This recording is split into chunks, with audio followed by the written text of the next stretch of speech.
Hello student, स्वागत है आप सभी का इस वीडियो लेक्चर में। और देखिए, आगे बढ़ने से पहले अगर हम पिछली क्लासेज की बात करें तो देखिए, पिछली क्लासेज में सबसे पहले हमने डिफरेंट टाइप की इवेंट्स पर हमने डिस्कस की। उसके बाद देखिए, स्टैंडर्ड नोटेशन जो होते हैं उनको भी हमने काफ़ी डिटेल में समझा। और उसके बाद देखिए, जो प्रोबेबिलिटी की जो मैथमेटिकल डेफिनेशन होती है उसकी भी हमने बात की थी, है ना। Favourable cases upon total cases और प्रोबेबिलिटी की रेंज क्या होती है, तो काफ़ी डिटेल में इन बातों पर हम डिस्कस कर चुके हैं। और देखिए, इस वीडियो लेक्चर में अगर हम बात करें तो सबसे पहले यहाँ पर हम देखेंगे संयोगानुपात। ओट्स होता क्या है। तो देखिए, यहाँ पर बिल्कुल आसान सा प्रोसेस है, आसान सा कॉन्सेप्ट है।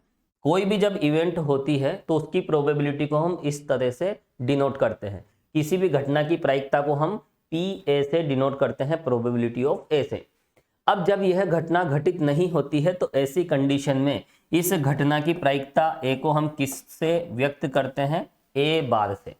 तो देखिए, प्रोबेबिलिटी ए का मतलब घटना ए के घटित होने की प्रायिकता, और प्रोबेबिलिटी ए बार का मतलब घटना ए के घटित न होने की प्रायिकता। अब हम जब इन दोनों का रेशो हम निकालेंगे तो उसी को हम कहते हैं ओड्स, संयोगानुपात।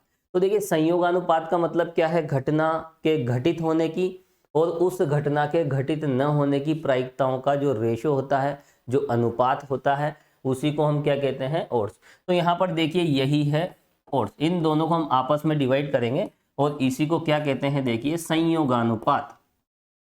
लेकिन यहाँ पर देखिए, हमने प्रोबेबिलिटी ए को प्रोबेबिलिटी ए बार से हमने डिवाइड किया, तो ये होता है देखिए ओड्स इन फेवर, यानी ए के पक्ष में संयोगानुपात।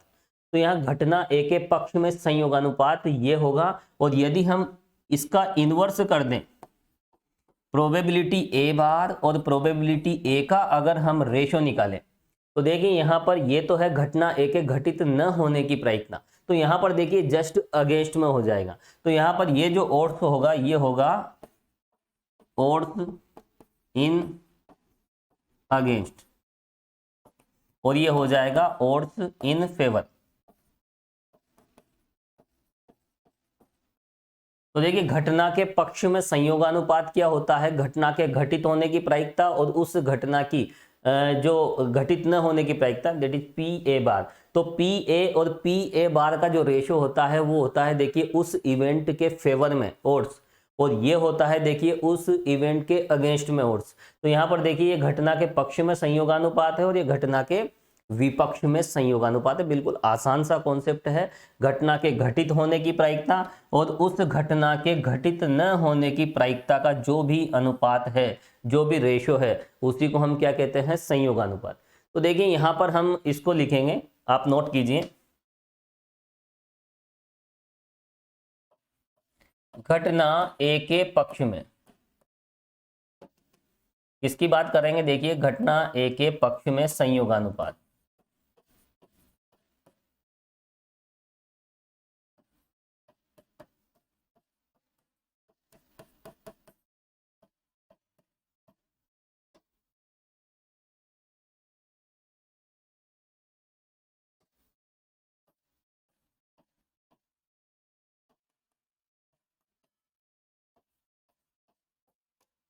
तो देखिए, ओड्स इन फेवर, ए के फेवर की हम बात कर रहे हैं। ए के फेवर में जो भी ओड्स होगा, जो भी संयोगानुपात होगा, तो वो क्या होगा, देखिए अभी मैंने आपको बताया था, ये होता है देखिए probability A upon probability A बार।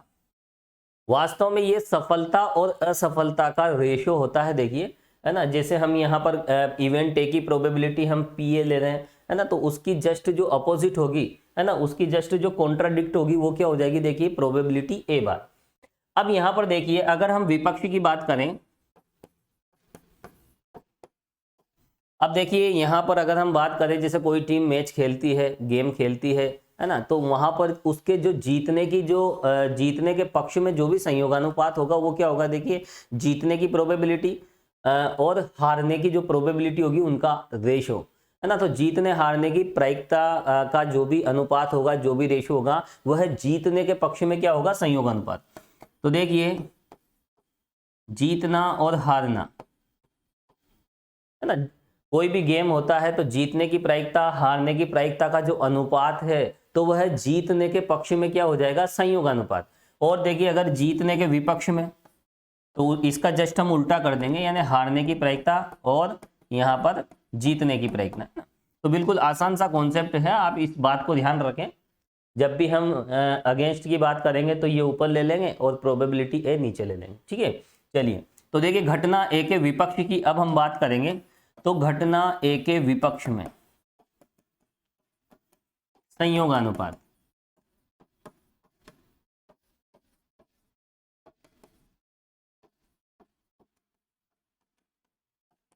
तो देखिए यहां पर हमें ओड्स निकालना है अगेंस्ट में, और कौन सी इवेंट के अगेंस्ट में, इवेंट ए के अगेंस्ट में, ठीक है। तो यहां पर देखिए क्या हो जाएगा, थोड़ा सा इसको देखिए स्पेस मैनेज कर लेते हैं, और देखिए इसका जस्ट हम इन्वर्स कर देंगे तो ओड्स इन अगेंस्ट हमें मिल जाएगा, that is probability A bar upon probability A. तो किसी भी इवेंट के फेवर में अगर आपको इवेंट ए के फेवर में ओड्स निकालना है, संयोगानुपात निकालना है, ऐसे निकालोगे, और अगर उसके अगेंस्ट में निकालना हो तो आप ऐसे निकालोगे। तो बिल्कुल आसान सा प्रोसेस है देखिए, और इजीली इसको याद भी रख सकते हैं। जब क्वेश्चन हम सोल्व करेंगे तो देखिए इस कॉन्सेप्ट का हम यूज करेंगे। इतना सा कॉन्सेप्ट है कि हम ओड्स कैसे निकालें, संयोगानुपात हम कैसे निकालें। अब देखिए इसके बाद हम आगे बढ़े, और अब हम यहां पर बात करेंगे, देखिए एडिशन थ्योरी ऑफ प्रोबेबिलिटी, प्रायिकता का योग सिद्धांत। तो देखिए प्रायिकता का योग सिद्धांत होता क्या है, देखिए जहां भी एडिशन थ्योरी की बात आ जाती है तो वहां पर देखिए हम ए यूनियन बी की प्रोबेबिलिटी हम फाइंड करते हैं। तो जब भी ए यूनियन बी की प्रोबेबिलिटी आपको फाइंड करना होता है तो वहां पर हम एडिशन थ्योरी का हम यूज करते हैं, योग सिद्धांत का हम प्रयोग करते हैं। अब देखिए इसको हम इस तरह से भी डिनोट कर सकते हैं, ए और बी, और देखिए हिंदी में हम इसे ए से भी लिख सकते हैं, ए या बी। तो देखिए probability of A union B कहें या ए और बी कहें, या फिर ए या बी कहें, या फिर probability of A plus B कहें, एक ही बात है, इनमें कोई भी डिफरेंस नहीं है। ये जितने भी नोटेशन हैं इन सभी नोटेशन का सेम मीनिंग है, ये सभी समानार्थी संकेत हैं, बिल्कुल सेम मीनिंग है इनका।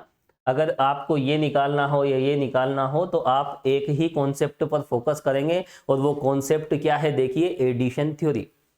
अब यहां पर देखिए यूनियन का मतलब होता क्या है, देखिए यूनियन का मतलब होता है एटलीस्ट वन, कम से कम एक, वो भी मैं आपको बता देता हूं। देखिए एडिशन थ्योरी में हम करते क्या है, देखिए probability A union B calculate करते हैं, या फिर probability A union B union C calculate करते हैं, और देखिए 4 इवेंट आ जाए तो A union B union C union D, ऐसे और भी इवेंट्स हो सकती है ना, 2 इवेंट के लिए, 3 इवेंट के लिए, यहाँ पे यूनियन की जगह प्लस भी आ सकता है ना, और भी आ सकता है। तो यहाँ पर देखिए सिंबल का आपको ध्यान रखना पड़ेगा, जो मैंने स्टैंडर्ड नोटेशन आपको बताए थे पिछली क्लासेज में, है ना, तो वो आपको ध्यान रखना है। तो यहाँ पर देखिए जब भी हम इस तरह की प्रोबेबिलिटी हम कैलकुलेट करते हैं तो वहां पर हम एडिशन थ्योरी का यूज करते हैं। अब यहाँ पर देखिए हम यूनियन की बात करें तो देखिए वेन डायग्राम आपने देख रखे हैं। वेन डायग्राम में जैसे कोई हम 2 सेट ले लेते हैं या 3 सेट हम ले लेते हैं, चलिए एक समुच्चय ये रहा, है ना, यहाँ पर जो भी सेट होगा वो एक इवेंट की फॉर्म में होगा। किस फॉर्म में होगा, इवेंट की फॉर्म में।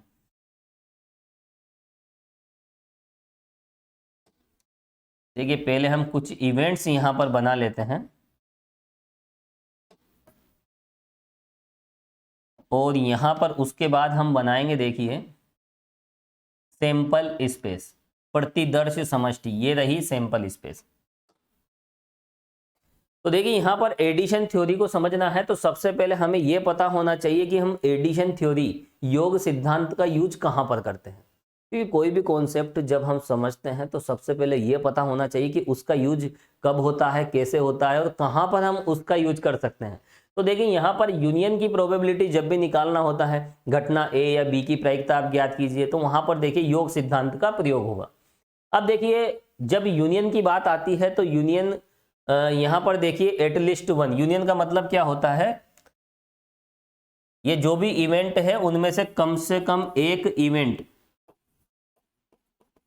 है ना, एटलीस्ट वन ऑफ देम। तो यहां पर जितनी भी इवेंट्स हैं उनमें से कम एक इवेंट घटित हो जाए, एक घटना घटित हो जाए उसकी क्या प्रोबेबिलिटी होगी, क्या प्रायिकता होगी, तो उसके लिए भी देखिए हम यूनियन का ही यूज करते हैं। जहां भी एटलीस्ट वन इवेंट इसकी प्रोबेबिलिटी हमें निकालना हो तो यहां पर भी हम क्या करेंगे, इस एडिशन थ्योरी का ही यूज करेंगे, क्योंकि देखिए एटलीस्ट वन इवेंट का मतलब भी यूनियन ही होता है। कम से कम एक घटना के घटित होने की प्रायिकता ज्ञात कीजिए, तो वहां भी हम यूनियन का ही यूज करते हैं। तो देखिए कम से कम एक घटना घटित हो जाए तो उसके लिए यूनियन क्यों लिया जाता है, उसके लिए देखिए मैंने ये वेन डायग्राम बनाया है।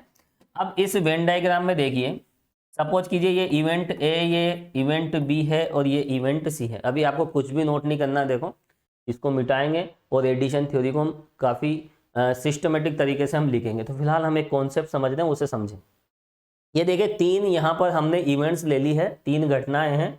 अब यहाँ पर देखिए अगर हम यूनियन की बात करें, ये जो पूरा एरिया जो होता है ये क्या होता है, देखिए ये होता है यूनियन। और देखिए 11th क्लास में आपने वेन डायग्राम्स बनाए हैं, ये तीनों ये जितने भी पोर्शन है ये सब यूनियन में इंक्लूड होते हैं। तो यहाँ पर ये यूनियन है। अब देखिए इस यूनियन में ऐसा क्षेत्र आ जाता है, ऐसा एरिया आ जाता है, वहां पर देखिए ये जो है ये ओनली ए में है, ये वाला जो भी क्षेत्र होगा ये केवल ए में है। और देखिए यहाँ यूं कह सकते हैं कि ये सिंपली कनेक्टेड है, इसमें केवल एक ही समुच्चयिका क्षेत्र शामिल है।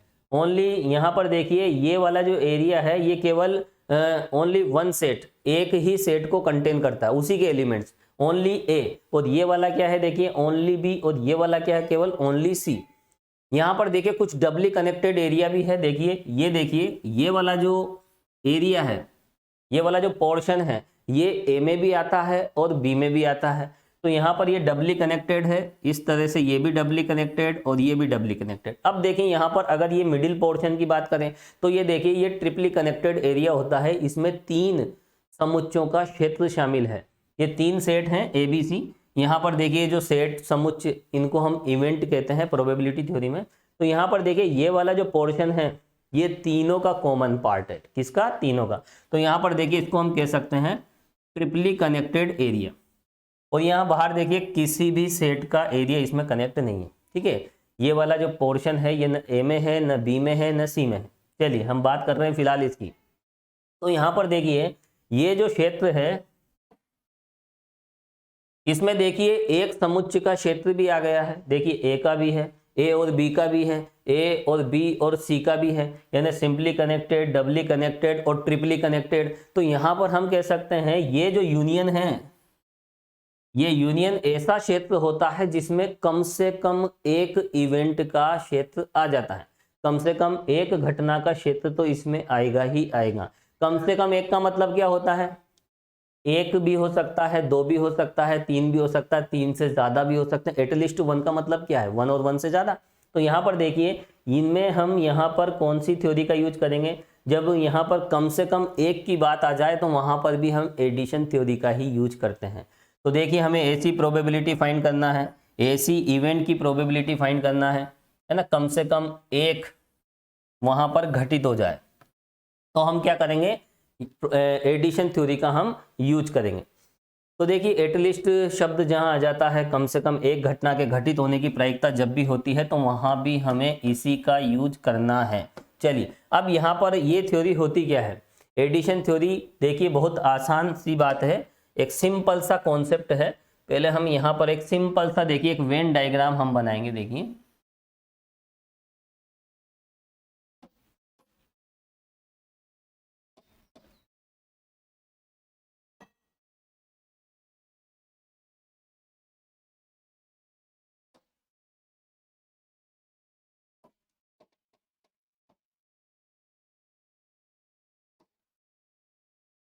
एक इवेंट ये रही, केवल हम दो इवेंट की बात करेंगे। और देखिए इसका प्रूफ भी हमें देखना है, लेकिन वो वक्त के साथ हम देखेंगे, ठीक है। ये दो इवेंट मैंने बना दी है। अब देखिए यहाँ पर हम एक सैंपल स्पेस बना लेते हैं, ये रहा सैंपल स्पेस। और देखिए सैंपल स्पेस, ये जो टोटल एरिया है इस रेक्टेंगल का वो 1 होता है ना, टोटल प्रोबेबिलिटी 1 होती है। और यहाँ पर एक इवेंट ए है, एक इवेंट बी है। यहाँ पर देखिए ये वाला जो पोर्शन होता है ये वाला होता है देखिए a माइनस बी, ए में से b वाला हम रिमूव कर देते हैं, और ये वाला जो पोर्शन होता है ये होता है देखिए a इंटरसेक्शन b, और ये वाला होता है देखिए b माइनस ए, और ये वाला पोर्शन होता है देखिए a note intersection b note. ये जो बाहर का जो पोर्शन होता है इसका मतलब ये है कि यहाँ पर ये वाला जो पार्ट है बाहर वाला जो भी एरिया है वो न तो a में है और ना ही b में है, इसलिए उसे a note intersection b note से हम डिनोट करते हैं। तो देखिए ये तो आपको पता होना चाहिए इसके बारे में, है ना, वेन डायग्राम में कौन सा पार्ट क्या होता है ये तो आपको पता होना ही चाहिए।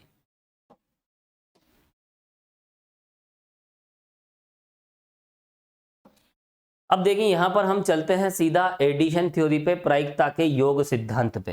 तो देखिए प्रायिकता का जो योग सिद्धांत है वो क्या होता है, पहले हम जनरल बात करेंगे।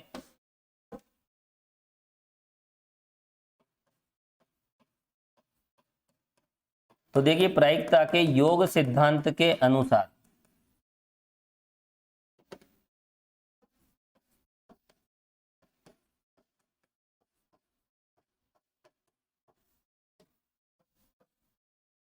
देखिए मैंने आपको क्या बताया था, योग सिद्धांत में क्या करते हैं हम यूनियन की प्रोबेबिलिटी निकालते हैं। दो इवेंट दे रखी है तो हम प्रोबेबिलिटी ए यूनियन बी निकाल सकते हैं। तीन इवेंट हमें दे रखी है तो probability A union B union C हम निकाल सकते हैं। तो देखिए सबसे पहले यहाँ पर दो इवेंट की हम बात करेंगे। देखिए प्रोबेबिलिटी ए यूनियन बी होता क्या है, probability A plus probability B minus probability A intersection B. यहाँ पर देखिए ये जो ए यूनियन बी है ये किसी भी इवेंट्स के लिए निकाला जा सकता है, ये एक जनरल एडिशन थ्योरी है। यहाँ पर हम इसके कुछ पर्टिकुलर केसेस भी हम देखेंगे, जब इवेंट्स म्यूचुअली एक्सक्लूसिव हो जाएगी, अपवर्ड जी घटनाएं हो जाएगी, उनके लिए भी हमें यहाँ पर ये केस देखना है। और उसके बाद देखिए इंडिपेंडेंट इवेंट्स के लिए भी ये वाला केस देखना है, ये जनरल है। तो यहाँ पर देखिए प्रायिकता का जो योग सिद्धांत होता है, और आप यहाँ पर देख सकते हैं, यहाँ पर देखिए प्रोबेबिलिटी ए में ये वाला एरिया कवर हो जाएगा, प्रोबेबिलिटी बी में ये वाला एरिया कवर हो जाएगा। तो जब हम प्रोबेबिलिटी ए और प्लस प्रोबेबिलिटी बी करते हैं तो देखिए ये जो बीच वाला एरिया है ये दो बार काउंट हो जाता है।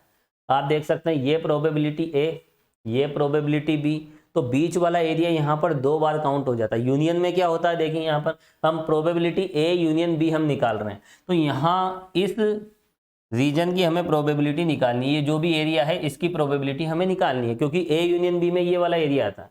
अब यहाँ पर देखिए हमें इन तीनों की प्रोबेबिलिटी निकालनी है, तो यहाँ पर इसमें देखिए probability A plus probability B जब हम निकालेंगे तो बीच वाला पोर्शन दो बार काउंट हो जाता है, इसलिए क्या करते हैं हम उसे सब्ट्रैक्ट भी कर देते हैं। हालांकि देखिए इस थ्योरम को हम डिटेल में प्रूफ भी करेंगे, है ना, हालांकि ये इस वेन डायग्राम से भी देखिए प्रूफ हो जाती है। अगर हम इसे समझें तो यहाँ पर देखिए ये इजीली प्रूफ है। अब यहाँ पर देखिए हम बात करेंगे देखिए एक्सक्लूसिव इवेंट्स के लिए। तो देखिए जब भी यूनियन की प्रोबेबिलिटी निकालनी होती है तो हम इस तरह से निकालेंगे। अब यहाँ पर देखिए अगर ए और बी, यहाँ पर दो इवेंट है, अगर ये म्यूचुअली एक्सक्लूसिव हो जाए, परस्पर अपवर्जी हो जाए, तो ए इंटरसेक्शन बी क्या हो जाएगा, वो हो जाएगा देखिए एम्प्टी सेट 5 हो जाएगा। और जब ए इंटरसेक्शन बी अगर इम्पॉसिबल इवेंट हो जाएगी तो इसकी प्रोबेबिलिटी कितनी हो जाएगी, 0। तो देखिए योग सिद्धांत में यूनियन की प्रोबेबिलिटी निकाली जाती है इस तरह से। यहां पर हम एक स्पेशल केस अप्लाई कर रहे हैं, जब ए तथा बी, यहां पर ए और बी इवेंट है, ठीक है। तो देखिए जब ए तथा बी परस्पर अपवर्जी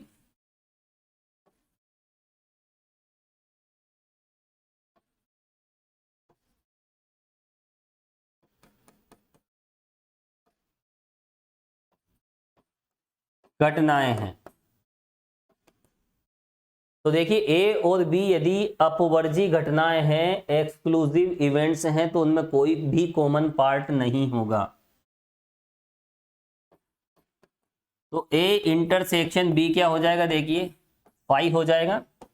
therefore probability A intersection B, तो देखिए जैसे ही ए इंटरसेक्शन बी फाई हो जाएगा, फाई का मतलब होता है देखिए एम्प्टी सेट, रिक्त समुच्चय जिसमें कोई भी सैंपल पॉइंट नहीं होता है, तो उसकी प्रोबेबिलिटी क्या हो जाएगी, देखिए ए इंटरसेक्शन बी की प्रोबेबिलिटी क्या हो जाती है, फाई, फाई क्या सॉरी यहाँ तो जीरो हो जाएगी। अब ये जीरो हो जाएगी तो देखिए एडिशन थ्योरी किस में बदल जाएगी, therefore probability A union B क्या हो जाएगा, देखिए probability A plus probability B. तो देखिए एक्सक्लूसिव इवेंट्स के लिए देखिए इस तरह का केस हमें मिल जाता है, ये लीजिए। तो देखिए जब एक्सक्लूसिव इवेंट्स होती है, अपवर्जी घटनाएं होती है, वैसे मेन तो यही है, जनरल केस यही है ना, एडिशन थ्योरी यही होती है, योग सिद्धांत। ये वाला पोर्शन जीरो हो जाएगा क्योंकि यहाँ पर एक्सक्लूसिव इवेंट्स हैं। अब देखिए यहाँ पर हम बात करेंगे किसकी, जब इवेंट्स क्या हो, देखिए इंडिपेंडेंट हो, और जब इंडिपेंडेंट इवेंट्स होगी तो ऐसी कंडीशन में हमें क्या करना है, किस तरह से प्रोबेबिलिटी हमें निकालना है। चलिए तो ये तो हो गया था, देखिए यहाँ पर ये भी हमने बात कर ली थी। इस पे हमें देखिए एक और स्पेशल केस अप्लाई करना है जब इंडिपेंडेंट इवेंट्स हो, तो यहाँ तक आप नोट कर लीजिए। चलिए आगे हम बढ़ते हैं। अब हम बात करेंगे देखिए जब घटनाएं क्या हो, स्वतंत्र हो, जब घटनाएं स्वतंत्र इंडिपेंडेंट,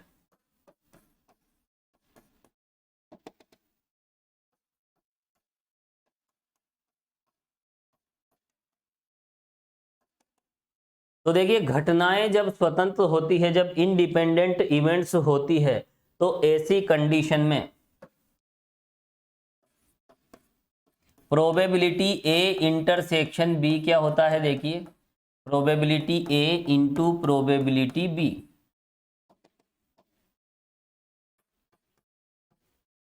देखिए जब हम प्रोबेबिलिटी की जब मल्टीप्लिकेशन थ्योरी हम देखेंगे, जब गुणन सिद्धांत हम देखेंगे, तो देखिए इस बात को भी हम प्रूफ करेंगे। यहाँ पर जब स्वतंत्र घटनाएं होती है तो ए इंटरसेक्शन बी की प्रोबेबिलिटी ए और बी की प्रोबेबिलिटी का मल्टीप्लिकेशन होती है। तो यहाँ पर देखिए स्वतंत्र घटनाओं की जब भी हम चेक करते हैं कि ये इंडिपेंडेंट इवेंट्स है या नहीं, स्वतंत्र घटना है या नहीं, तो ऐसी कंडीशन में इस कॉन्सेप्ट का हम यूज करते हैं। हम ए इंटरसेक्शन बी कैलकुलेट करते हैं और पी ए पी बी की प्रोबेबिलिटी निकालकर हम उन्हें आपस में मल्टीप्लाई करते हैं। दोनों यदि इक्वल आ जाते हैं तो इवेंट्स क्या हो जाती है, इंडिपेंडेंट हो जाती हैं। तो देखिए स्वतंत्र घटनाएं प्रूफ करने का तरीका यही है, और ये एक स्पेशल केस है जो आपको डायरेक्ट ध्यान रखना है। हालांकि इसे हम प्रूफ भी करेंगे जब हम मल्टीप्लिकेशन थ्योरी को हम समझेंगे। तो देखिए यहाँ पर जब भी इंडिपेंडेंट इवेंट्स होती है तो यहाँ पर प्रोबेबिलिटी ए इंटरसेक्शन भी ये हो जाता है। तो यहाँ पर देखिए ये जनरल थ्योरम तो ये है, प्रायिकता के योग सिद्धांत की जो मेन परिभाषा है वो यही है, और इसी को हम प्रायिकता का योग सिद्धांत कहते हैं, एडिशन थ्योरी कहते हैं। ये जनरल है। म्यूचुअली एक्सक्लूसिव इवेंट अपवर्जी घटनाओं के लिए ये वाला पोर्शन जीरो हो जाएगा, ये पार्ट यहाँ पर जीरो हो जाएगा, तो ये थ्योरम इसमें बदल जाती है। तो अपवर्जी घटनाओं के लिए योग सिद्धांत ये हो जाता है। जब हम स्वतंत्र घटनाओं की बात करते हैं, इंडिपेंडेंट इवेंट्स की बात करते हैं, तो ये पी ए इंटरसेक्शन भी किसके बराबर हो जाता है, P A into P B के बराबर हो जाता है। तो देखिए यहाँ पर इस योग सिद्धांत के अनुसार क्या हो जाता है, लिखें आप, तब probability A union B, probability A plus probability B minus probability A into probability B. तो देखिए यहां पर आपको ये बात ध्यान रखना है, इंडिपेंडेंट इवेंट्स के लिए ये वाला केस हम देखेंगे। तो देखिए जब भी एडिशन थ्योरी की बात आती है तो देखिए प्रायिकता का जो योग सिद्धांत होता है वो ये होता है, A union B equal P A plus P B minus P A intersection B. जब यहाँ पर देखिए अगर हम अपवर्जी घटनाओं की बात करें, किसकी, एक्सक्लूसिव इवेंट्स अपवर्जी घटनाओं की, तो वहाँ पर देखिए इन दोनों में कोई भी कॉमन पार्ट नहीं होगा। जब कोई भी कॉमन पार्ट नहीं होगा तो इसकी प्रोबेबिलिटी कितनी हो जाएगी, जीरो। तो यहाँ एक्सक्लूसिव इवेंट्स के लिए ये थ्योरम किस में बदल जाएगी, देखिए मेन थ्योरम ये है, ये इसका एक स्पेशल केस है फॉर एक्सक्लूसिव इवेंट्स अपवर्जी घटनाओं के लिए। अब देखिए जब हम इंडिपेंडेंट इवेंट्स की बात करेंगे तो यहाँ पर देखिए PA प्लस PB, और यहाँ पर इंडिपेंडेंट इवेंट्स के लिए प्रोबेबिलिटी A इंटरसेक्शन भी क्या होता है, देखिए PA PB। तो देखिए ये प्रायिकता का योग सिद्धांत है। अपवर्ती घटनाओं के लिए ये इसमें बदल जाता है और स्वतंत्र घटनाओं के लिए ये इसमें बदल जाता है। ये दोनों केस मैंने आपको बता दिए हैं। जब हम क्वेश्चन सोल्व करेंगे इन बातों का हमें ध्यान रखना पड़ेगा। चलिए इसको यहाँ से हम रिमूव कर देते हैं। तो देखिए प्रायिकता का योग सिद्धांत क्या होता है दो घटनाओं के लिए, इस तरह से। अब यहाँ पर देखिए बहुत सी जगह देखिए यहाँ पर यूनियन को क्या लिखा जाता है, प्लस, और यहाँ पर देखिए इंटरसेक्शन को हम क्या लिख सकते हैं, प्रोडक्ट की फॉर्म में भी लिख सकते हैं, मल्टीप्लिकेशन की फॉर्म में भी हम लिख सकते हैं। तो देखिए एक बात और आप ध्यान रखें, देखिए जैसे प्रोबेबिलिटी A यूनियन B, अभी मैंने क्या बताया था, देखिए योग सिद्धांत के अनुसार ये होता है। और इसी बात को देखिए हम A से भी लिख सकते हैं, किस तरह से, प्रोबेबिलिटी A यूनियन की जगह हम क्या लिखते हैं, देखिए प्लस। जब हमने स्टैंडर्ड नोटेशन हमने देखे थे तो वहां पर इस बात को समझा था। हालांकि ये बहुत छोटी सी बात है, लेकिन छोटी छोटी बातों को अगर हम ध्यान नहीं रखेंगे तो कहीं ना कहीं हम माइनर मिस्टेक कर देंगे। तो देखिए यूनियन की जगह हम प्लस लिख सकते हैं, और जहां इंटरसेक्शन की बात आती है तो इंटरसेक्शन का मतलब क्या होता है, देखिए मल्टीप्लिकेशन। दोनों स्टेटमेंट प्रायिकता के योग सिद्धांत को व्यक्त करते हैं। ये दोनों ही एडिशन थ्योरी है। आप A से भी लिख सकते हैं और A से भी लिख सकते हैं। इस बात का आपको स्पेशली ध्यान रखना है। जहां मल्टीप्लिकेशन आ जाता है वहां पर देखिए हम इंटरसेक्शन लेते हैं, और क्यों लेते हैं इस बात को भी मैंने पिछले वीडियोज में बताया था। और देखिए हर बात को हर एक वीडियो लेक्चर में बताना पॉसिबल नहीं होता है, बहुत ज़्यादा टाइम देखिए कंज्यूम होता है।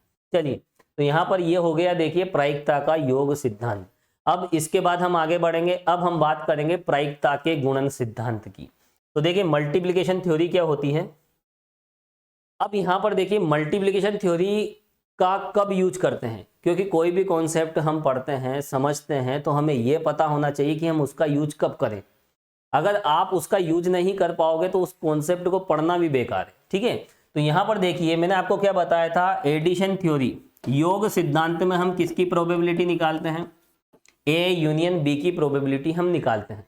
अब यहाँ पर देखिए जब हम बात करते हैं किसकी, मल्टीप्लिकेशन थ्योरी की, तो मल्टीप्लिकेशन थ्योरी में हम A इंटरसेक्शन B को हम कैलकुलेट करते हैं। तो जहाँ योग सिद्धांत की बात आती है एडिशन थ्योरी, तो वहाँ पर यूनियन की प्रोबेबिलिटी हम निकालते हैं। और जब मल्टीप्लिकेशन थ्योरी की बात आती है तो उसकी हेल्प से हम A इंटरसेक्शन B हम निकालते हैं। अभी यहाँ पर देखिए हमने जो भी एडिशन थ्योरी देखी ये दो इवेंट्स के लिए, किसके लिए, दो इवेंट्स के लिए। और देखिए अगर तीन इवेंट्स हो जाती हैं तो यहाँ पर देखिए वो भी हम लिख सकते हैं, तीन इवेंट्स के लिए भी आप लिख लीजिए। हालांकि देखिए इन बातों को हम प्रूफ भी करेंगे। तीन घटनाओं A, B तथा C के लिए, देखिए तीन घटनाओं की ये अलग से ही केस है। देखिए ये कोई पर्टिकुलर केस नहीं है, मैं एक जनरल केस यहाँ पर बता रहा हूँ। जब तीन घटनाएं आ जाती है तो हम probability A union B union C हम कैसे निकालेंगे। तो देखिए यहाँ पर सबसे पहले हम क्या करेंगे, इनमें से एक एक इवेंट लेकर हम उनकी प्रोबेबिलिटी को ऐड करेंगे इस तरह से। बहुत आसान है, देखिए इसको याद रखने का एक तरीका है।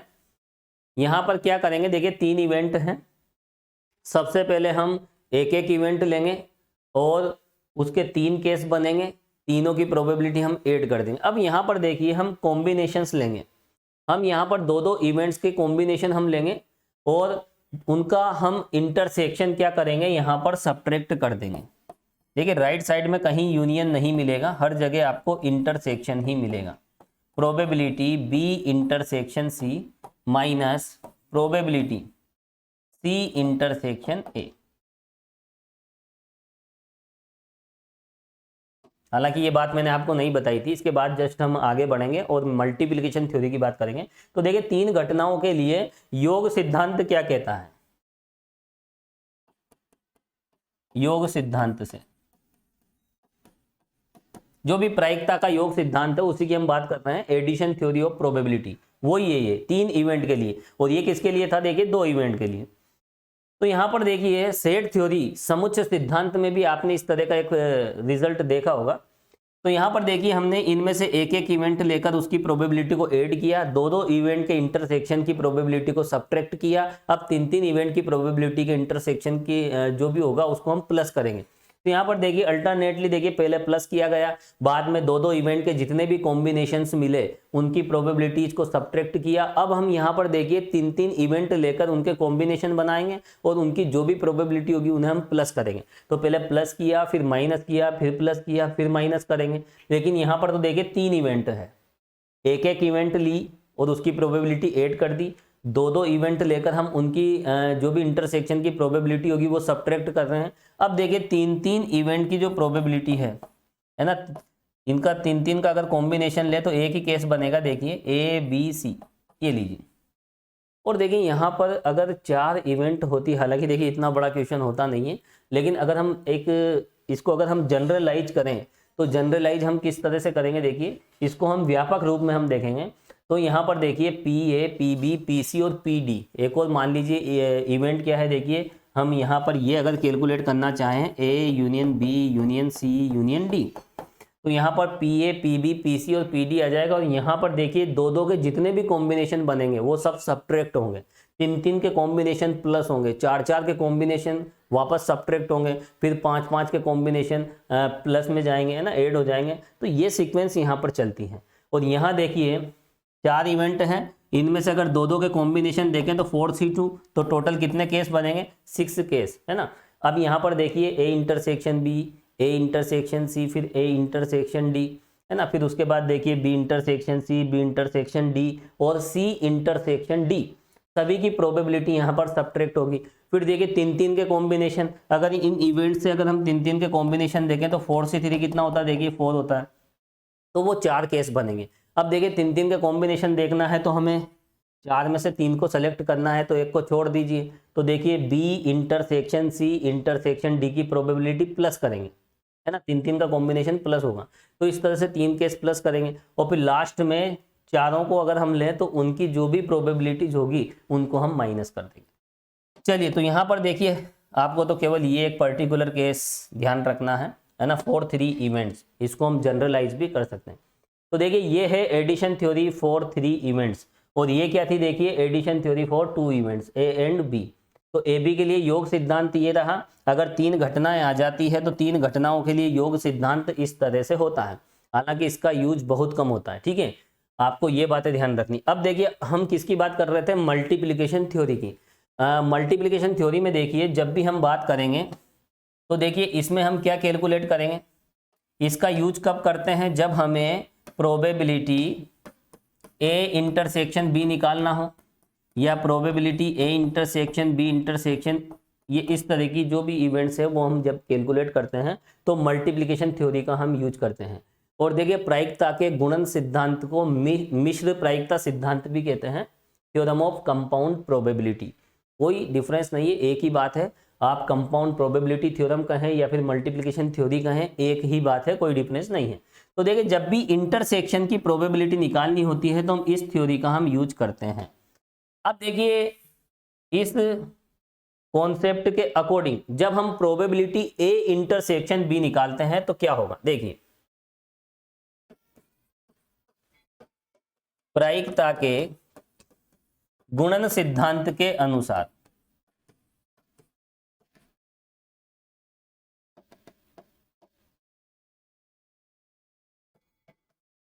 देखिए मल्टीप्लिकेशन थ्योरी के अकॉर्डिंग ए इंटरसेक्शन बी की प्रोबेबिलिटी हम कैलकुलेट कर सकते हैं।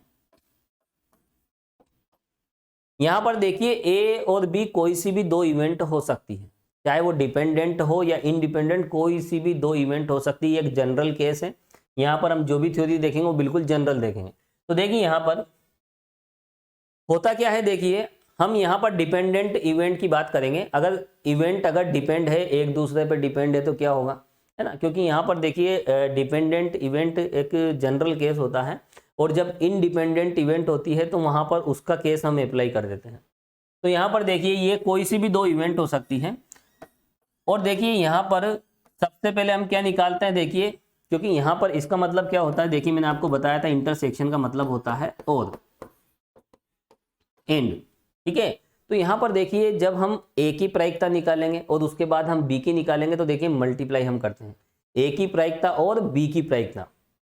तो देखिए इसका मतलब होता क्या है, प्रोबेबिलिटी ए इंटरसेक्शन बी का मतलब होता है प्रोबेबिलिटी ए और बी। इसका मतलब देखिए हम ए की प्रोबेबिलिटी निकालेंगे और बी की निकालेंगे और का मतलब क्या होता है, देखिए मल्टीप्लाई। मैंने बताया भी था एंड का मतलब क्या होता है, एंड का मतलब होता है मल्टीप्लिकेशन। तो यहाँ पर देखिए हम ए और बी की प्रोबेबिलिटी निकालने के लिए सबसे पहले हम ए की प्रोबेबिलिटी निकालेंगे और उसके बाद बी की प्रोबेबिलिटी निकालेंगे, उनको आपस में मल्टीप्लाई कर देंगे और यही है देखिए मल्टीप्लिकेशन थ्योरी। तो यहाँ पर देखिए ए एंड बी का मतलब ए की प्रोबेबिलिटी आप निकाल लीजिए, उसके बाद आप बी की प्रोबेबिलिटी निकालिए। लेकिन एक बात ध्यान रखना, जब बी की प्रोबेबिलिटी आप निकालोगे और ए उस पर अगर इफेक्ट डालेगी, अगर यहाँ पर देखिए ये एक दूसरे पे अगर डिपेंड है, अगर ए बी पे डिपेंड है तो यहाँ पर देखिए बी ए को प्रभावित करेगी, उस पर इफेक्ट डालेगी। तो यहाँ पर देखिए कंडीशनल प्रोबेबिलिटी हम यूज करते हैं। तो देखिए यहाँ पर सबसे पहले हम घटना ए की प्रायिकता निकालेंगे, उसके बाद घटना बी की प्रायिकता निकालेंगे जबकि घटना ए घटित हो चुकी है। तो पहले तो हमने ए की प्रोबेबिलिटी निकाली और बाद में किसकी निकाली, बी की।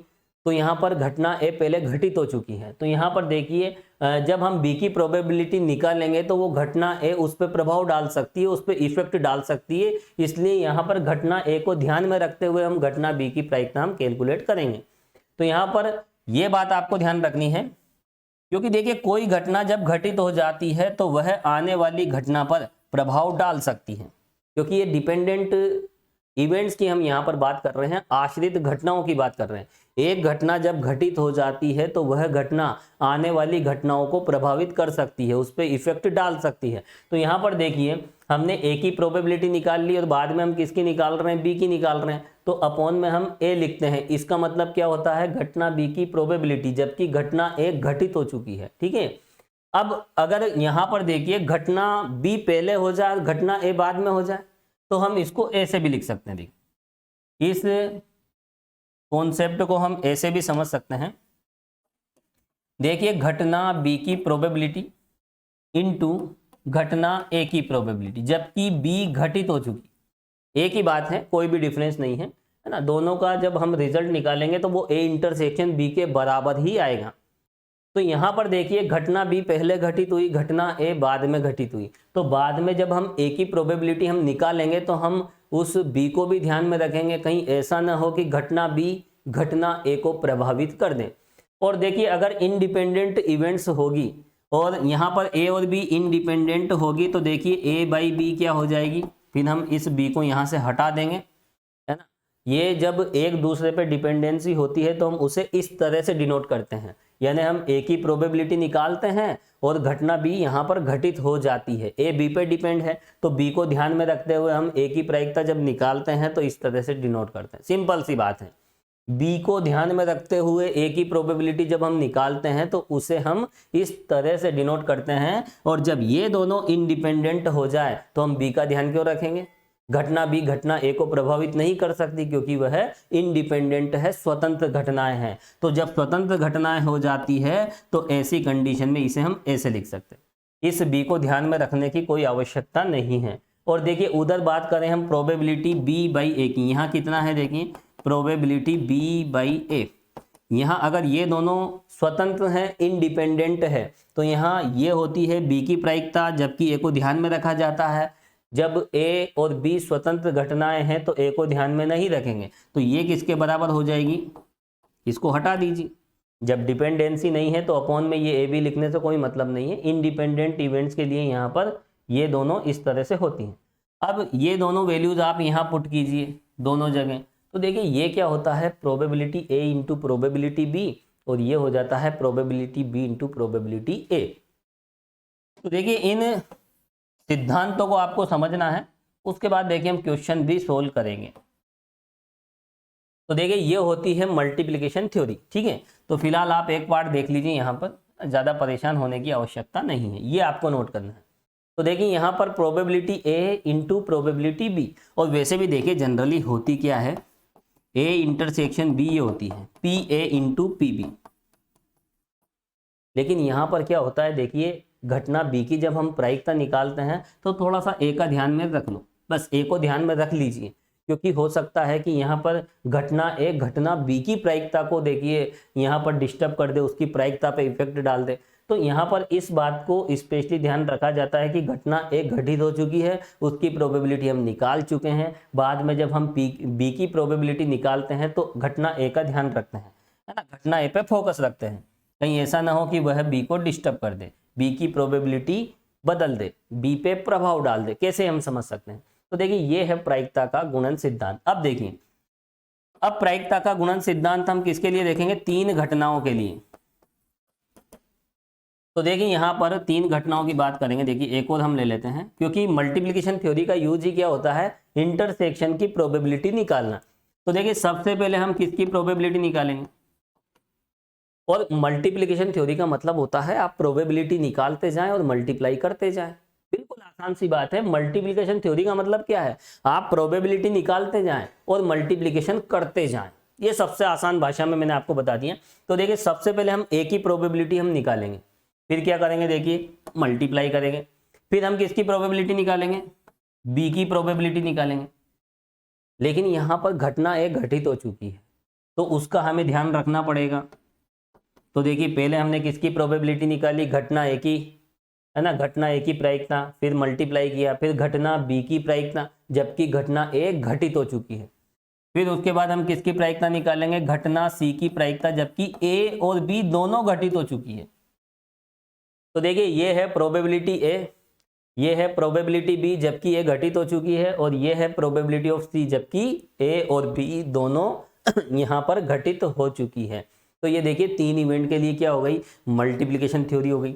और देखिए 4 इवेंट के लिए, हालांकि ये आपको नोट नहीं करना है, समझा देता हूँ, केवल यही ध्यान रखें आप। देखिए A intersection B intersection C intersection D, जब हम इसको कैलकुलेट करते हैं तो देखिए हम मल्टीप्लिकेशन थ्योरी के अकॉर्डिंग देखिए यहाँ पर 1 बाई 1 हम एक एक की प्रोबेबिलिटी निकालेंगे और उसे मल्टीप्लाई करेंगे।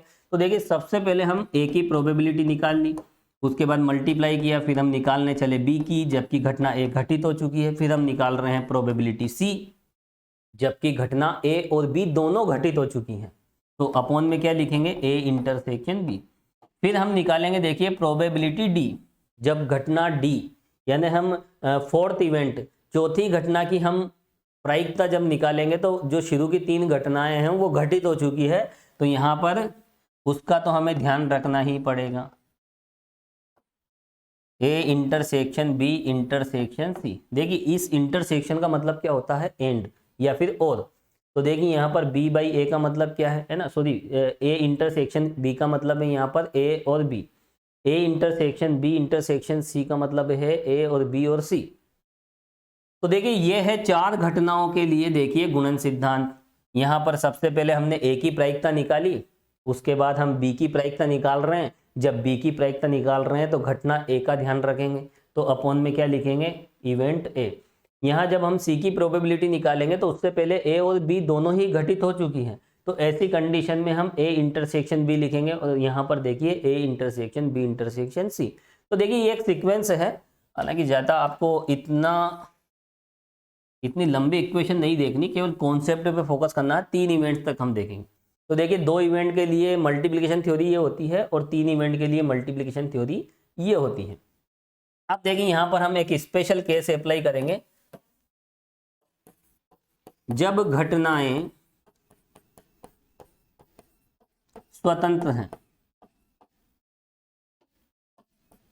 तो देखिए जब इंडिपेंडेंट इवेंट्स हो जाती है, स्वतंत्र घटनाएं हो जाती है, तो यहां पर देखिए स्वतंत्र घटनाओं के लिए ए इंटरसेक्शन बी इक्वल क्या हो जाएगा, देखिए यहां पर प्रोबेबिलिटी ए है, यहां पर देखिए बी ए पे डिपेंड है इसलिए हम ऐसा लिखते हैं। अगर बी ए पे डिपेंड नहीं है तो ये ओब्लिक में, ये आपको इस तरह से लिखने की कोई जरूरत नहीं है, ठीक है।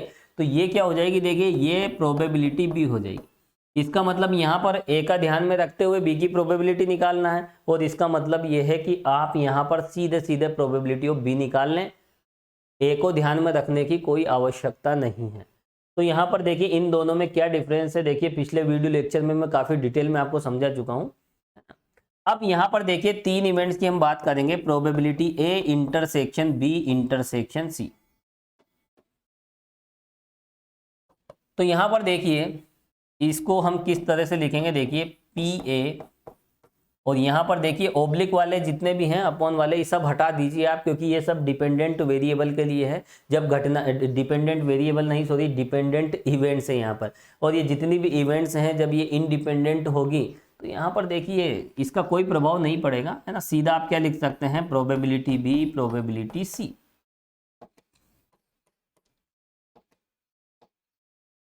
तो देखिए यहाँ पर स्वतंत्र घटनाओं के लिए गुणन सिद्धांत इस तरह से बदल जाता है। देखिए कितना सिंपल हो गया ये इंडिपेंडेंट इवेंट्स के लिए, है ना। घटनाएं स्वतंत्र है, स्वतंत्र का मतलब क्या है, इंडिपेंडेंट।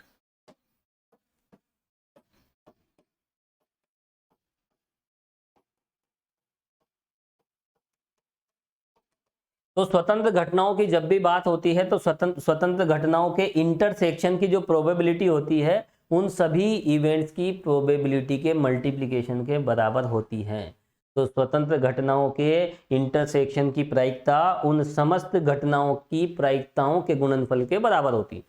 तो देखिए ये है, देखिए यहाँ पर मल्टीप्लिकेशन थ्योरी, और दोनों में क्या डिफरेंस है, देखिए ये बात आपको ध्यान रखनी है। जब इंडिपेंडेंट इवेंट्स होती है तो प्रोबेबिलिटी ए बाई बी को हम प्रोबेबिलिटी ए लिख सकते हैं, है ना, इसको हम ए से लिखते हैं।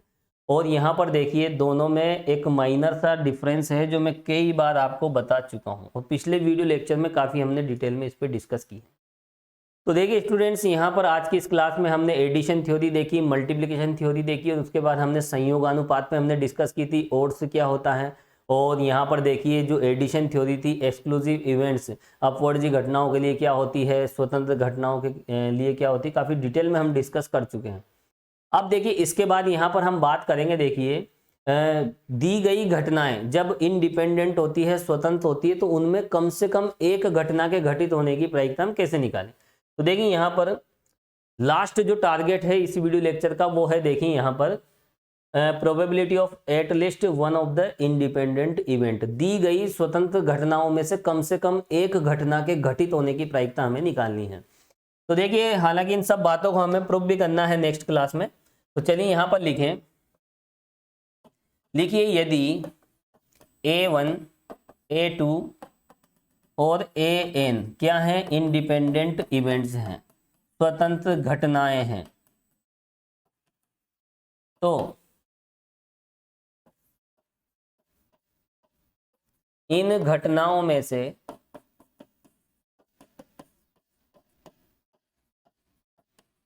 कम से कम एक घटना के घटित होने की प्रायिकता।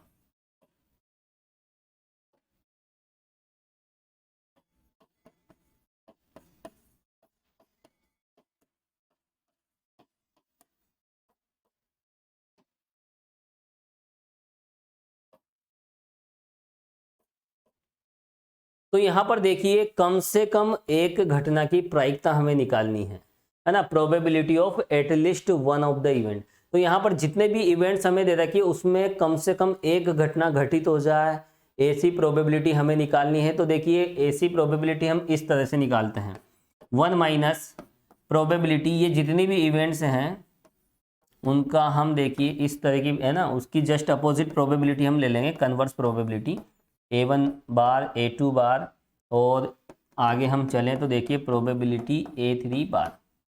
ये सब मल्टीप्लिकेशन में है ना, ये एक ही टर्म है, 1 में से हम सब्ट्रैक्ट कर देंगे। तो यहाँ पर देखिए ये एक स्पेशल रिजल्ट है, और देखिए ये कॉमन सी बात है, ये इजीली प्रूफ है, अभी हम इसे प्रूफ भी करेंगे नेक्स्ट क्लास में। अब यहाँ पर देखिए कम से कम एक घटना के घटित होने की प्रायिकता बराबर क्या होती है, देखिए जैसे हम 1 माइनस करते हैं, 1 माइनस, क्योंकि आपने देखा होगा देखिए प्रोबेबिलिटी ए होता क्या है, 1 माइनस प्रोबेबिलिटी ए बार। ये तो एक बहुत बेसिक सा फॉर्मूला है ना, और ये हम छोटी क्लासेज में ही देख लेते हैं। तो प्रोबेबिलिटी ए क्या होता है, 1 माइनस प्रोबेबिलिटी ए बार, और ए बार क्या होते हैं, एक दूसरे के कंट्रोवर्सी होते हैं, ये आपको ध्यान रखना है। ए और ए बार क्या होते हैं, एक दूसरे के कॉन्ट्राडिक्ट स्टेटमेंट होते हैं, ये एक दूसरे का विरोध करते हैं, ठीक है। जो केसेस इसमें आते हैं वो केसेस इसमें नहीं आते, और जो इसमें आते हैं वो इसमें नहीं आते, ठीक है। तो यहाँ पर ये एक दूसरे के क्या होते हैं, कंट्रोवर्सी स्टेटमेंट होते हैं। तो यहाँ पर देखिए, तो जब हम एक ही प्रोबेबिलिटी निकालते हैं और आपको ये वाली प्रोबेबिलिटी पता, हम ऐसा समझ सकते हैं, देखिए इसको हम ऐसे भी लिख सकते हैं, प्रोबेबिलिटी ए बार क्या हो जाएगा 1 माइनस प्रोबेबिलिटी ए, इसको इधर ले आइए, उधर को उधर, है ना, इधर उधर कर दीजिए, तो ये भी मिल जाएगा आपको। तो यहाँ पर देखिए, किसी कंट्रोवर्सी स्टेटमेंट की आपको प्रोबेबिलिटी निकालनी है, तो हम 1 माइनस जो भी स्टेटमेंट आपको दे रखा है वो हम कर देंगे, उसकी प्रोबेबिलिटी हम निकाल लेंगे। अब यहाँ पर देखिए, एक एग्जाम्पल मैं आपको बता रहा हूँ कि इस कॉन्सेप्ट की रिक्वायरमेंट क्यों होती है, इसकी जरूरत क्यों होती है। तो देखिए यहाँ पर हम एक क्वेश्चन हम लेंगे, यहाँ पर एक एग्जाम्पल हम लेंगे। देखिए एक क्वेश्चन है और इस क्वेश्चन को देखिए, 3 व्यक्ति, एक ए है, एक बी है और एक सी है। एक प्रश्न है, क्वेश्चन है, उसे 3 व्यक्ति सोल्व करने का प्रयास कर रहे हैं। अब देखिए क्या प्रोबेबिलिटी है कि क्वेश्चन सोल्व हो जाए, है ना। और इन तीनों के क्वेश्चन सोल्व करने की प्रोबेबिलिटी इसकी 50%, ये थोड़ा इंटेलिजेंट है तो 75%, और ये बिल्कुल कमजोर है ना। 3 व्यक्ति हैं, एक क्वेश्चन को सोल्व करने का प्रयास कर रहे हैं। ए द्वारा क्वेश्चन सोल्व करने की प्रोबेबिलिटी हाफ है, बी द्वारा क्वेश्चन सोल्व करने की प्रोबेबिलिटी 3/4 है, और सी द्वारा क्वेश्चन सोल्व करने की प्रोबेबिलिटी 1/4 है। तो क्या प्रोबेबिलिटी है कि क्वेश्चन सोल्व हो जाए, यानी क्वेश्चन सोल्व होने की क्या प्रोबेबिलिटी है ना, प्रश्न के हल होने की क्या प्रायिकता है। तो यहाँ पर देखिए, पहले तो हम यह डिस्कस करते हैं कि यहाँ पर क्वेश्चन कब सोल्व होगा। देखिए क्वेश्चन उस कंडीशन में सोल्व होगा जब इन तीनों में से कम एक व्यक्ति उस प्रश्न को हल कर दे। अब कम से कम एक व्यक्ति उस प्रश्न को हल कर दे, तब जाके क्वेश्चन सोल्व होगा। तो यहाँ पर देखिए, ये वाला कॉन्सेप्ट हम निकाल लेंगे, इस कॉन्सेप्ट है ना, इस कॉन्सेप्ट से हम क्वेश्चन सोल्व करेंगे, क्योंकि कम से कम एक, और वैसे भी ये सब तीनों इंडिपेंडेंट इवेंट्स है, स्वतंत्र घटनाएं हैं, क्योंकि कोई भी व्यक्ति क्वेश्चन सोल्व करता है तो अपने अकॉर्डिंग सोल्व करता है, दूसरा किस तरह से सोल्व कर रहा है उसका कोई इफेक्ट नहीं रहेगा, उसका कोई प्रभाव नहीं पड़ेगा। तो ये तीनों स्वतंत्र रूप में यहाँ पर प्रश्न को हल करते हैं, यानी ये तीनों क्या है, स्वतंत्र घटनाएं हो गई। अब यहाँ पर प्रश्न सोल्व होने की प्रायिकता, प्रश्न हल होने की प्रायिकता हमें निकालनी है। तो प्रश्न हल कब होगा, जब तीनों में से कम एक व्यक्ति प्रश्न को हल कर देगा। तो यहाँ पर देखिए, प्रश्न के हल करने की प्रायिकता ए द्वारा कितनी है, हाफ, बी द्वारा प्रश्न हल करने की प्रायिकता कितनी है, 3/4, और देखिए सी द्वारा प्रश्न हल करने की प्रायिकता कितनी है, 1/4। तो देखिए यहाँ पर 1 माइनस फाइनल रिजल्ट कैसे निकलेगा, P A bar, P B bar और प्रोबेबिलिटी ऑफ सी बार। तो यहाँ पर देखिए, कम से कम एक व्यक्ति के द्वारा प्रश्न हल करने की प्रायिकता बराबर 1 माइनस, जैसे ही 1 माइनस करेंगे तो देखिए यहाँ पर कंडीशन बदल जाएगी, जस्ट कॉन्ट्राडिक्ट स्टेटमेंट आ जाता है। तो देखिए, कम से कम एक व्यक्ति के द्वारा प्रश्न हल करने की प्रायिकता बराबर 1 minus contradict statement, that is किसी भी व्यक्ति के द्वारा प्रश्न हल न करने की प्रायिकता। तो यहाँ पर देखिए, 10th क्लास में ये वाला फॉर्मूला आपने देखा था, जो मैंने अभी मिटा दिया है, वापस मैं लिख देता हूँ। किसी इवेंट की प्रोबेबिलिटी निकालते हैं तो 1 माइनस प्रोबेबिलिटी ए बार करके भी निकाल सकते हैं। हम ए क्या मान रहे हैं, किसी, है ना, प्रश्न, मान लीजिए ये क्या है, प्रश्न हल होने की प्रायिकता, है ना। तो यहाँ ये क्या हो जाएगी, प्रश्न हल न होने की प्रायिकता। सपोज कीजिए ये क्या है, देखिए ये सत्य बोलने की घटना है, तो ये क्या हो जाएगी, सत्य नहीं बोलने की घटना। अब यहाँ पर देखिए, ये भी प्रूफ हो जाता है इस कॉन्सेप्ट से। देखिए ये मान लेते हैं कि क्वेश्चन सोल्व हो जाए, क्वेश्चन क्या हो जाए, सोल्व हो जाए, और किसके द्वारा, कम से कम एक व्यक्ति के द्वारा। तो देखिए, कम से कम एक व्यक्ति के द्वारा प्रश्न हल होने की प्रायिकता बराबर 1 माइनस किसी भी व्यक्ति के द्वारा प्रश्न हल न होने की प्रायिकता। अब देखिए, किसी भी व्यक्ति के द्वारा प्रश्न हल न हो, इसका मतलब 1 माइनस न तो ए के द्वारा हल हो और न बी के द्वारा हल हो और न ही सी के द्वारा हल हो। यानी हमें निकालना क्या है, प्रोबेबिलिटी न तो ए के द्वारा, न बी के द्वारा, न सी के द्वारा। तो इससे भी हमें फाइनल रिजल्ट मिल जाएगा। और यहाँ पर इंडिपेंडेंट इवेंट्स है, तो ये किस में बदल जाएगा, देखिए इस फॉर्मूले में बदल जाएगा, है ना, PABC। इसका मतलब क्या होता है, अभी मैंने आपको बताया था। देखिए ये, इसको हम ऐसे भी तो लिख सकते हैं, ABC इक्वल PA PB और PC, है ना। यहाँ इंटरसेक्शन की जगह हम मल्टीप्लिकेशन भी लिख सकते हैं, कोई भी अंतर नहीं है। तो यहाँ पर देखिए इस कॉन्सेप्ट का अगर हम यूज करें तो यहाँ पर देखिए हमें ये वाला ना ये वाला केस हमें मिलता है और इसको हम ऐसे भी लिख सकते हैं, एक ही बात है। तो यहाँ पर देखिए जब भी हमें इस तरह का कोई क्वेश्चन सोल्व करना हो कि कम से कम एक घटना की प्रायिकता, तो हम यहाँ पर ये वाला कॉन्सेप्ट यूज करते हैं। चलिए इन सबको हम रिमूव कर देते हैं फिलहाल।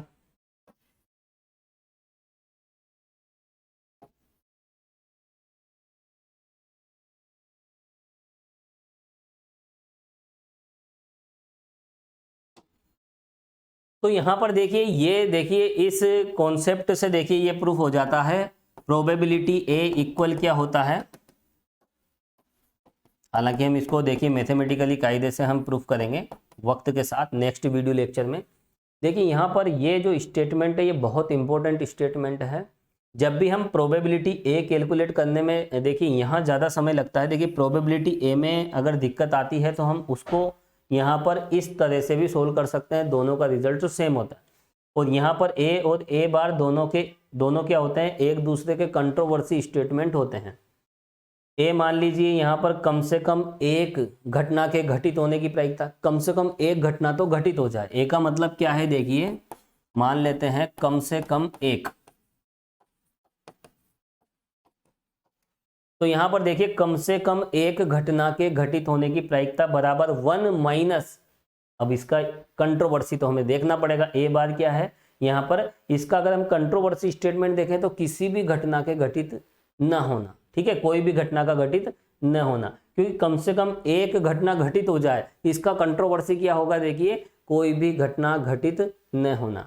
यहाँ पर देखिए हम ऐसे भी समझ सकते हैं जैसे कम से कम एक लड्डू खाने वाले व्यक्ति, ठीक है, ऐसे व्यक्तियों की हम बात कर रहे हैं जिन्होंने कम से कम एक लड्डू खाया। अब इसका कंट्रोवर्सी स्टेटमेंट क्या होगा, इसका कंट्रोवर्सी स्टेटमेंट ये होगा कि ऐसे व्यक्ति जिन्होंने कोई भी लड्डू नहीं खाया, बात वही है, कम से कम एक खाया और कोई भी लड्डू नहीं खाया, तो ये एक दूसरे के क्या हो गए, कंट्रोवर्सी स्टेटमेंट हो गए।